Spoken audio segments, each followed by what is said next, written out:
GT with the Vibe Podcast coming at you another episode. About to shake my brains out. I'm gonna talk a little about faith and my faith journey. Um, I'm gonna try to cut it into a couple shorter videos because I can get long winded talking about this. But I'm gonna talk about my faith and my journey, kind of my background in Christianity, so you guys can understand who it is that you're listening to when you listen to the Vibe Podcast. And I talk about Christian content. I am a Christian content creator. I do talk about relationships. I do talk about culture. I do talk about murder mystery stuff because I'm a law enforcement officer, so I have background in law enforcement. So when cases like the Micah Miller case comes out, I can analyze it from a different perspective.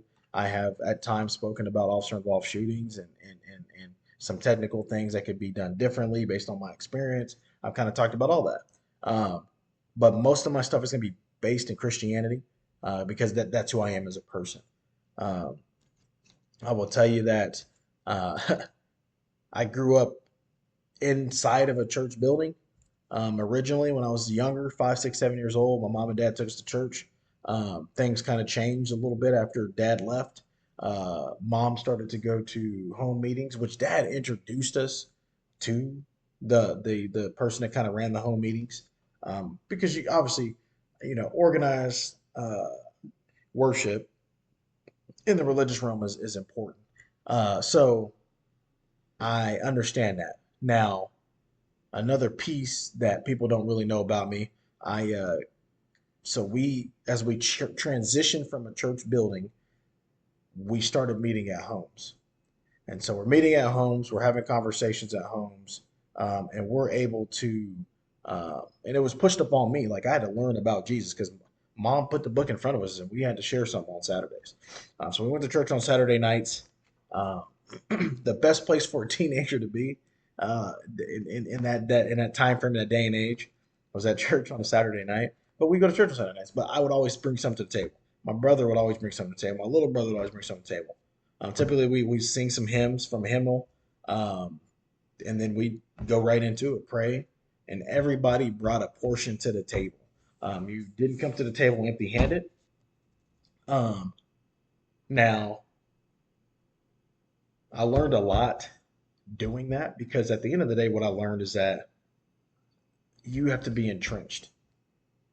I've met some people that are entrenched. I've met some teenagers that are entrenched, that are entrenched in the word. They want to give it to other teenagers. And so I was entrenched, man. I mean, we had friends that would see us out there, and they'd be like, "Man, where are you going?" We brought friends to church with us. There's two brothers, John and Justin. We got them to come to church with us, so they came to the meetings and all that. I mean, it was one of those things where we understood through the teachings and the learnings of the Word how to have that personal relationship with Jesus Christ to where He can shine that light through us because it's not our light, it's His light, and He shines it through us, through our obedience to Him. And so, in my younger days, man, I was entrenched. I mean, I could. You would have thought I was going to be a pastor. Um, I still probably can if I wanted to, but you would have thought that. Like you would have been like, man, this guy's destined to be a pastor at a church. That would have been the mindset that you would have had. I mean, I was in love. It was the level of love that I had was crazy. I was in love with the Lord. I wanted to learn about Him. I wanted to understand Him. I wanted to understand why. Because I'm a big why person. I will ask why too many times, and people will get mad at me. But that's what I was when I was younger. And so I got baptized, and it carried me throughout my teenage years. Um, and I will say this: experiencing both ends of the spectrum, going to a church building, organized, going to home meetings, a little bit more because some people do home meetings the same way that they do church. When I say home meetings is different, I mean you study the words, you actually get to preach when you go because you're bringing something to the table. So it's basically that's what fellowship is. To me, fellowship is the meeting together where everybody brings a portion because everybody needs to hear from everybody. That to me is fellowship. Fellowship is not going to sit and listen to one person. That's religion. That's a sermon. When you go listen to a sermon, you're listening to one person.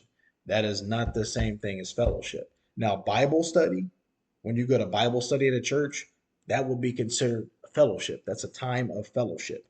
worship, the time of worship, getting together. You can utilize music and all that, dance, and people come do their own things. I've seen so much different stuff that it's crazy. But one thing that my counselor told me, I do go to counseling for mental, make sure my mental is straight. Um, he said that having been diversified in my religion, my religious beliefs as a Christian, I've been able to better understand the full spectrum. If you go one way, you grow up one way, and you only do one way, you kind of limit your ability to understand other perspectives. And so I'm glad that I had that. A couple things about when I was younger, we uh, did not have we didn't get to celebrate holidays. Um, we weren't Jehovah Witnesses. I know people will call you Jehovah Witnesses, or I forgot. There's other terms that people will call you. They call you because what's happened in religion today that makes me sick is you get called a name based on a tradition that you carry. So if you carry a tradition, you got to be this 7 Day Adventist. You got to be you carry. You like speaking in tongues? Oh, okay. You a Pentecostal? Like it can't just be I'm a Christian anymore. There's no more I'm just a Christian now because man got a hold of the word and decided that and that's the difference between Christianity and religion. Christianity is a religious group of people that all believe the same. Religion is just a blanket term. So people will say they're religious. They can mean they believe they're Muslim. It could be Jews, Buddhists. They're all religions. So when people say they're religious, it doesn't necessarily mean Christian. People get that kind of mixed up a little bit. Um, but yeah, we didn't get celebrate holidays, and my mom did a good job of explaining why, using the word. She used the word. She explained why we didn't. Um, Now, when you're different than other people, I will tell you this: people will say stuff about you when you're different than other people because the norm of what we know as human beings is what the world does. That's naturally going to be the norm. And so, if you do something that's contrary or different to the norm, people will say things to you, right? And so we got that a lot growing up, man. People thought we were Jehovah Witnesses constantly. Are you Jehovah Witnesses? I'm like, Jehovah Witnesses aren't the only ones that don't celebrate uh, your your uh, your worldly holidays. The Jews celebrate biblical holidays, holidays that are passed down through the years. And I do a whole podcast. I mean, you can go back and look in the archives. I'll even add them on here so you could see. I literally break down syncretism and how Christianity took on pagan tradition in order for them to get more people to become Christian. And the Jews, one thing I like about Jewish and the Muslims, the Nation of Islam, they don't deviate from anything. Like if you stand for everything, you'll fall for anything. They don't stand for everything. They don't deviate. Like this is how their tradition is. This is what it's always been. This is what it's always going to be. That's what they're going to do. Christians, on the other hand, are kind of like wavery. We'll be like, well, I'll do this, and we can put Jesus's name on it, and then that makes it okay. So we'll do it. We didn't grow up doing it. Like it was not passed down through the years. Jews didn't pass that down to us. No, they did not. And so, and Christians have a propensity to do things that the Bible doesn't say do in the name of trying to get more people to become Christian.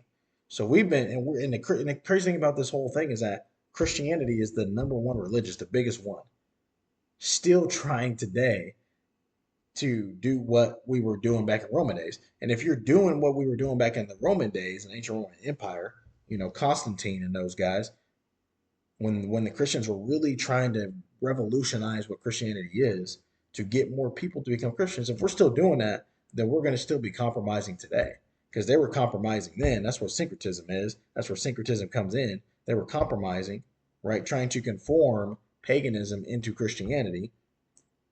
Then we're still doing it today. So it never stopped. At what point does it stop? It never does. Because once you start doing that, it's hard to stop doing that. And so I understood based on practice and based on readings, and I mean none of the holidays that we celebrate that are called for Jesus Christ aren't even in the Bible. And I always wondered that as a kid anyway, because I'm very intuitive. I like to know why. You can call me Peter. I like to compare myself to Peter because Peter is always asking more, asking why. Show me this, show me that. That's how I am. And so, yeah, after reading the Bible, kind of going through that, I begin to understand. Okay, that's why my mom didn't have us celebrated because Jesus didn't say celebrate it. Oh, okay. And you know what? We grew up. We were regular kids. We grew up, and I'm a regular man today. My brothers are fine. Um, we didn't die, as some people would act like they would die if they don't if they have to give if people have to give up anything that they don't want to give up, they will act like they're gonna die. Um, so we grew up not having it, so it didn't matter. And what I realized with that, and people frown upon it, people will talk about childhood all day, need to judge themselves in their own childhood, but I've literally gone through the healing process for my childhood and stuff that I experienced. But what I will tell you about my childhood is this: because I grew up like that, um, we became more generous because we didn't have anything. So when we gave, we were literally giving the only thing that we had because we didn't have nothing else. We didn't get toys on Christmas Day. We didn't get toys on Easter and Easter clothes and Easter baskets and all that jazz. The one holiday my dad did was hype on was the 4th of July, um, which I don't actually mind the 4th of July because I know it happened. We know that America got its freedom, and I'm cool with that. If America didn't get its freedom, we wouldn't have freedom today. It's not one of them holidays that just made up. We just making it up out of nowhere. We know it happened 100%. But that's about the only thing. I mean, on 4th of July, my dad would do some things, but other than that, man, we just birthdays. I mean, we might get a cake just to get a cake, but eh, but I survived. Like I grew up, I'm fine as a young man today. Like as a I'd say middle aged man because I'm 35, but I'm fine today, even though I didn't get the things that other kids got. And I think that people get so locked in, like I need my kids to have this, I need my kids to have that, that they forget that there's certain things that your kids actually don't need to have. Like nowadays, kids be having so many toys. I'll tell you what, my kids got so many toys. Let me tell you. Let me tell you. Let me tell you. And what the abundance of toys and things that they have has done to them is harder for them to give because they're used to having an abundance. When you don't have nothing, it's easier to give away because you ain't never had it anyway. You didn't have nothing to begin with. When you have a lot, it's you hoard. You're just like, man, I don't want to give nothing up. Having abundance does not create generosity. So for me, having to navigate that because it's different than my childhood and try to get my kids into a position where they understand what it means to be a generous being because I want my kids to be generous. I don't want my kids to grow up be selfish and think that they just everything is theirs. Like give to other people. If somebody is in need, try to give whatever you can give. I'm not saying give out of your last. I'm not saying nothing like that. I'm just saying having a spirit of generosity. And what I learned about the spirit of generosity is that you have to first be thankful to have that. If you're not thankful in the first place, you're not going to be generous. Most people that aren't generous aren't thankful. So most people that have abundance aren't thankful because they have abundance. So they're not used to having to cherish the small things because they got a lot of things. And so that's the navigation that we have to go through that I'm going through with my kids because they got a lot. They got a lot of stuff. I mean, daddy work hard. They got good grandparents. Mama works hard. And so they understand what it is that gets them this. Cause I mean, daddy gone a lot. Cause daddy got to hustle. Daddy got to figure out how to pay for everything, you know?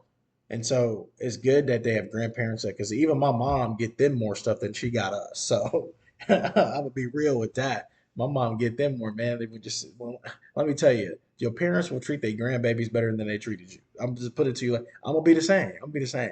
I'll be on my kids' behinds, but as soon as they get old enough to bring me a grandbaby, oh my baby can't do no wrong. We go buy my baby some toys. I'm gonna be like that. But that's kind of the turning of the guard because you work so hard to bring your kids up that when they have kids, you don't want to have to be working hard on them. You just want to enjoy the young being that was created from what you created. So, but that's all I got for episode one, man. I just want to kind of walk you guys through a little bit about me. I'm gonna go in depth a little bit more and go through my struggles that I had in Christianity. Maybe some of you guys will be able to take some pieces from what I've gone through, the battles that I've had um, inside me, because it's always a battle, man. I'm super analytical, so I'm like always thinking, and that may be a problem. Can't shut the brain off sometime. But thank you guys. GT Divide Podcast. Like, subscribe, share. Look for the next episode coming out soon. Appreciate you guys.